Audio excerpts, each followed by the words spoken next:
Hey, I'm Davis Hammond with Loud Light. Here's what happened week 3 in the Kansas Statehouse. Wednesday night, the Senate held a 4-hour debate on the abortion constitutional amendment to give the legislature absolute power regarding abortion. An amendment to move the public vote from the low turnout August primary to the November general election failed.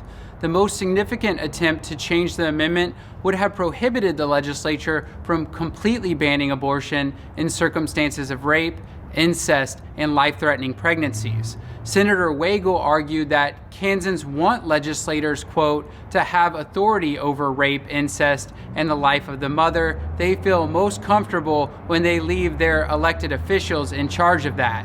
The amendment to prohibit a total ban failed on a party line vote.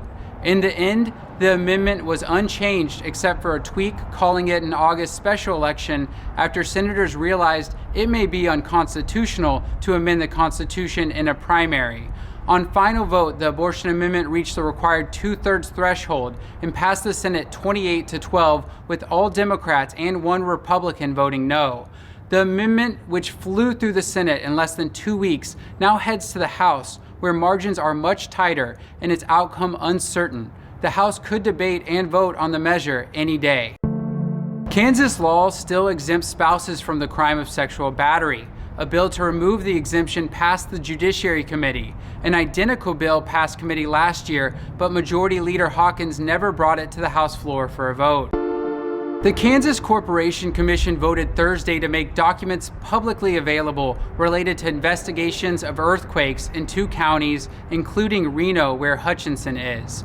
In 2015, the Corporation Commission did the same thing for a Southeast Kansas investigation that connected the uptick in earthquakes to oil fracking's wastewater injections. That led to regional regulations on the industry, which decreased the seismic activity.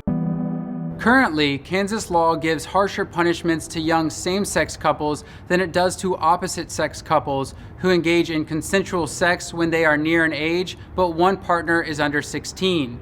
Tuesday, there's a hearing on a bill to eliminate this discriminatory legal distinction, which is still in the law despite being ruled unconstitutional in 2005. The bill is part of a judicial recommendation to clean up state laws. It would also reduce the overall penalty and prevent youth from being put on the sex offenders registry for consensual sex. Secretary of State Schwab is delaying the implementation of a law that passed last year, allowing counties to voluntarily let voters vote at whichever polling place is most convenient for them on Election Day. Sedgwick County wanted the measure because they have the technology to do it, but the secretary is blocking them. Tuesday, there's a hearing on a bipartisan bill co-sponsored by almost every Sedgwick representative that would mandate Sedgwick County bypass the Secretary of State and begin the program in 2020. Thursday, there's a hearing on a bill to make the Kansas chief election official, the Secretary of State, a nonpartisan elected position beginning in 2022. Additionally, the bill would require the secretary to resign if they chose to run for a partisan office. On Tuesday morning, the Kansas Coalition for Citizen Participation, which Loud Light is a member of, will hold an advocacy day for voting rights and measures to increase civic participation. Thanks for liking, sharing, and contributing. Stay tuned, stay engaged, and until next time, thank you so much, Kansas.